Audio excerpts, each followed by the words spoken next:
अस्सलाम वालेकुम everyone. Hopefully आप सब लोग बिल्कुल ठीक होंगे, इवन फर्स्ट क्लास होंगे। और आज हमारी पीएमएस उर्दू लाजमी की ये सेकंड लास्ट क्लास होगी। आज हमारी जो सिलेबस है पीएमएस उर्दू लाजमी का वो कंप्लीट हो जाएगा। और इसके बाद हमारी एक या दो शॉर्ट सी वीडियो लेक्चर्स होंगे, क्लासेस होंगे, उसमें हम बात करेंगे। मेरी कोशिश होगी एक ही बने, अगर जो है या फिर अगर शॉर्ट हुए तो दो, अदरवाइज एक ही वीडियो लेक्चर होगा इस क्लास के बाद आप लोगों का। उसमें हम बात करेंगे पेपर अटेम्प्ट करने की जो है वो जो टेक्निक्स हैं, टिप्स और ट्रिक्स कि किस तरह आप उर्दू के पेपर में बेहतरीन मार्क्स जो हैं वो गेन कर सकते हैं, एक जो है ना हाईएस्ट स्कोर अचीव कर सकते हैं उर्दू के पेपर में। इसको किस तरह आप जो है वो अपना टाइम मैनेज कर सकते हैं उर्दू के पेपर में, और किस तरह आप जो है वो जो है अपनी एग्जामिनर की जो साइकी है वो क्या होती है, क्योंकि हर पेपर के अंदर ना एग्जामिनर की एक स्पेसिफिक साइकी होती है। वो उसकी एग्जामिनर की जो साइकी है, उसकी जो वे है ना चेकिंग का, वो बहुत जो है वो इफ़ेक्टिव होता है। तो इस तरह की चीज़ों को, बिकॉज आजकल ये एक स्मार्ट ईरा है, तो इसके अंदर आप लोगों को जो है वो हार्डवर्क के साथ स्मार्ट वर्क की भी ज़रूरत होती है। तो उन चीज़ों के बारे में ये जो छोटी छोटी टिप्स और ट्रिक्स हैं, ये एग्जामिनर साइट की और पेपर अटैम्प्ट करने की तक जो हैं आपके पास टेक्निक्स, और इसके अलावा जो टाइम डिवीजन और अकॉर्डिंग टू मार्क्स डिवीजन, तो इस सारी चीज़ों पे ना जो है हम डिटेल बात करेंगे। और आपने वो लास्ट क्लास जो है उसको मिस बिल्कुल भी नहीं करना, बिकॉज वो बहुत ज़्यादा इम्पोर्टेंट होगी और बहुत ज़्यादा हेल्पफुल होगी आप लोगों के पेपर में। तो आज की क्लास हम स्टार्ट करते हैं। आज का हमारा जो टॉपिक है वो है हमारा जी, ये हमारे सिलेबस का लास्ट क्वेश्चन होता है पीएमएस उर्दू लाजमी के, और ये होता है इंग्लिश से उर्दू ट्रांसलेशन। जैसा कि आप लोगों के पास इंग्लिश का पेपर होता है, वहाँ पे आप लोगों को उर्दू का पैराग्राफ दिया गया होता है, और बहुत से एग्ज़ाम्स होते हैं वहाँ पे उर्दू का पैराग्राफ दिया गया होता है और आपने उसको इंग्लिश में ट्रांसलेट करना होता है। इसी तरह उर्दू के पीएमएस उर्दू लाजमी के पेपर में आप लोगों के पास एक इंग्लिश का पैराग्राफ दिया गया होता है, एक अंग्रेज़ी का जो है पैरा दिया होता है, और उसको आपने जो है उर्दू में उसका तर्जमा करना होता है, जो उसको उर्दू में आप लोगों ने ट्रांसलेट करना होता है। आप उसको किस तरह ट्रांसलेट कर सकते हैं और किस तरह आप लोगों को उसको ट्रांसलेट करना चाहिए, ये सारी चीज़ें जो हैं हम आज की क्लास में डिस्कस करेंगे। तो चलते हैं आज के हमारे टॉपिक की तरफ और देखते हैं तर्जुमे का हम किस तरह जो है वो कर सकते हैं हल। एक तो सबसे अहम बात कि तर्जुमे का ये जो सवाल होता है, ये जो पैरा होता है आप लोगों के पास, ये 15 नंबर का होता है। ठीक है, 15 नंबर का ये पैरा होता है और इसको आपने जो है वो तर्जुमा करना होता है। इसमें सबसे अहम बात जो होती है वो ये होती है कि आपने इसका वर्ड टू वर्ड जो है वो ट्रांसलेशन नहीं करनी, लफ्ज़ ब लफ्ज़ तर्जमा नहीं करना। सबसे अहम बात जो है वो इसकी आप लोगों ने जो है लफ्ज़ ब लफ्ज़ तर्जमा नहीं करना। ठीक है, वर्ड टू वर्ड ट्रांसलेशन नहीं करनी।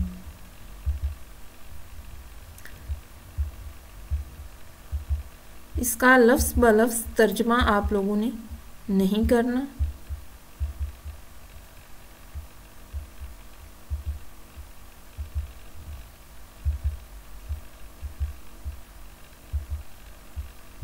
लफ्ज़ ब लफ्ज़ तर्जमा नहीं करना आप लोगों ने, बल्कि आप लोगों ने इसका बा मुहावरा तर्जुमा करना है। कैसे? बा मुहावरा कि एक पूरा सेंटेंस है उसको ट्रांसलेट करना है। ठीक है, एक पूरे सेंटेंस को ट्रांसलेट करना है, बा मुहावरा जो है वो आप लोगों ने तर्जमा करना है।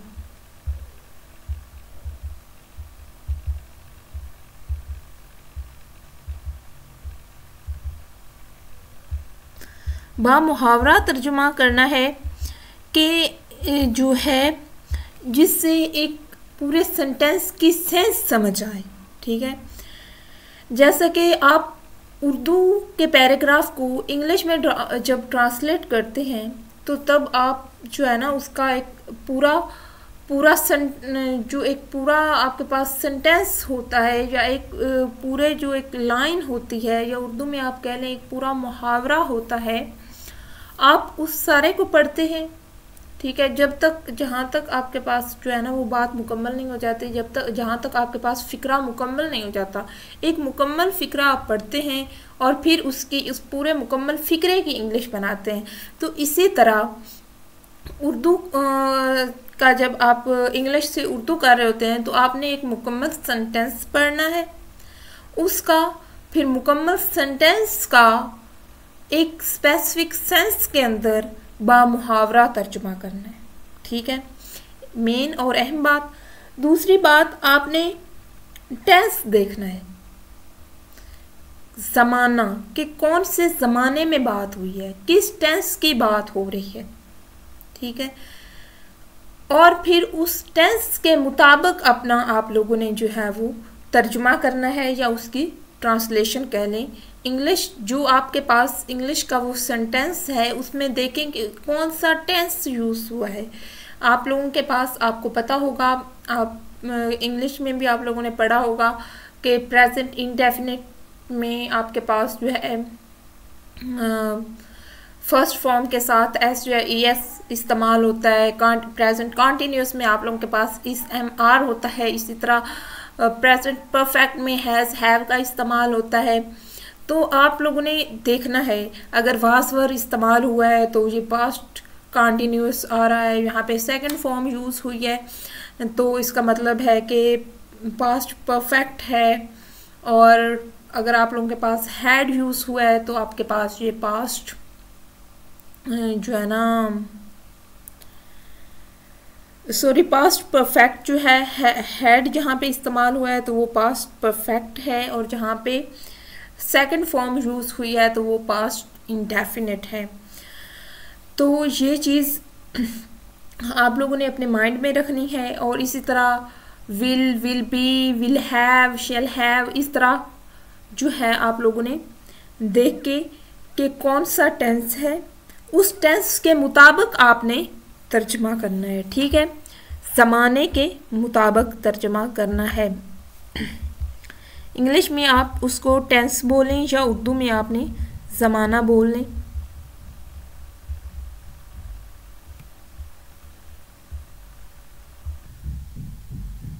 तो आपने जो है टेंस या ज़माने का बहुत ज़्यादा ख्याल रखना है। जिस टेंस में, जिस ज़माने में आपके पास अंग्रेज़ी में पैराग्राफ में बात हो रही है, उसी टेंस, उसी ज़माने में आपने उर्दू में उसका तर्जुमा करना है।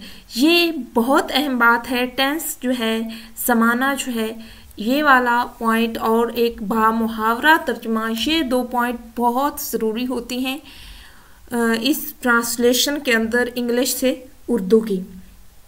इसके अलावा आपको तर्जुमा करने से पहले जो पूरी इबारत है उसको दो तीन बार एटलीस्ट 2 से 3 मरतबा आप लोगों ने उसको गौर से पढ़ना है, ठीक है।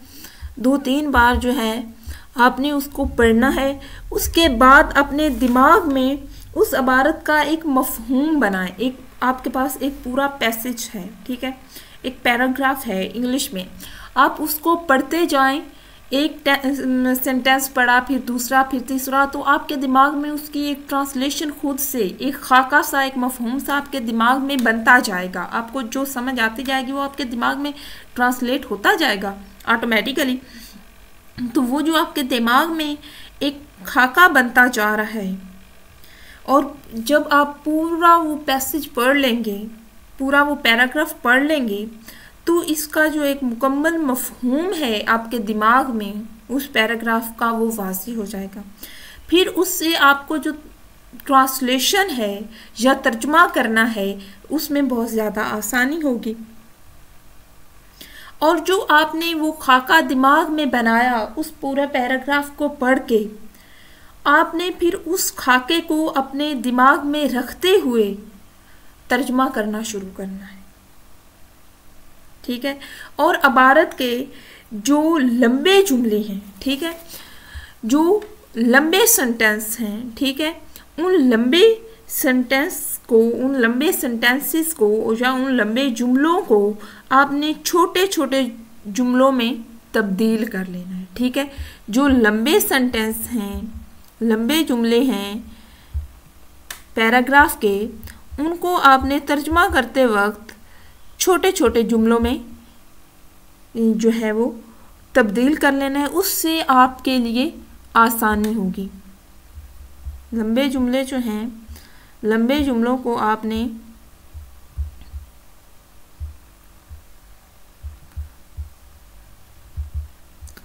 जो आपके पास लंबे जुमले होंगे आपने उनको जो है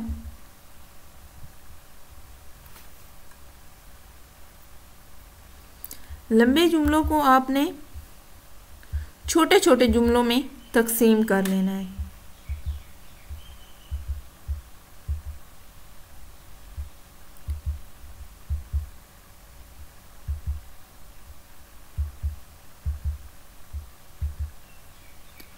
इसके अलावा एक तो लंबे जुमलों को छोटे छोटे जुमलों में आपने तकसीम कर लेना है, इसके अलावा आपने आसान ज़ुबान इस्तेमाल करनी है, ठीक है, मुश्किल अल्फाज नहीं इस्तेमाल करने, ठीक है। तो आसान ज़ुबान इस्तेमाल करनी है, मुश्किल अल्फाज इस्तेमाल नहीं करने।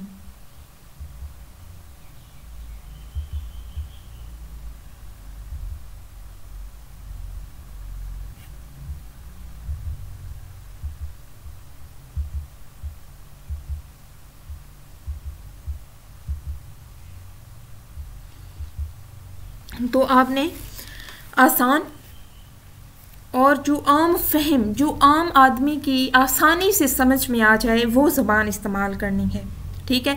जहाँ पे डिफ़िकल्ट वर्ड्स इस्तेमाल हो रहे हों, डिफ़िकल्ट वर्ड्स की बजाय आप लोगों ने जो है वो इजी वर्ड्स यूज़ करने हैं, आसान अल्फाज इस्तेमाल करने हैं। उसके अलावा तर्जमा करते वक्त जो इबारत की एक ख़ास तरतीब है और उसका जो मफ़हूम है उसको मलहूज़े ख़ातर रखते हुए आपने तर्जमा करना है, ठीक है। अकॉर्डिंग टू पैराग्राफ जो है आपने ट्रांसलेशन करनी है। तर्जमा करने के बाद जो है आपने सबसे एंड पे जब आपका तर्जमा मुकम्मल हो जाएगा, ठीक है, जब आपका तर्जमा मुकम्मल हो जाएगा देन आपने वो मुकम्मल तर्जमा करने के बाद आपका जो तर्जमा है उसको बगौर एक बार ज़रूर पढ़ें, ठीक है, ताकि कोई अहम नुक्ता जो उस पैराग्राफ के अंदर दिया गया हो वो आपकी ट्रांसलेशन में रह ना गया हो। तो इन सारी चीज़ों को आपने अपने माइंड में रखते हुए ये ट्रांसलेशन करनी है इंग्लिश से उर्दू में।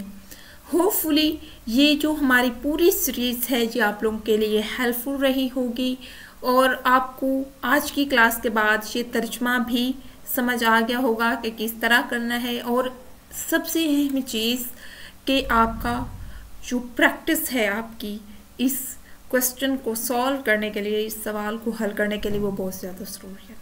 आप जितनी ज़्यादा प्रैक्टिस करेंगे उतना ही ज़्यादा ये आपके लिए हेल्पफुल रहेगा।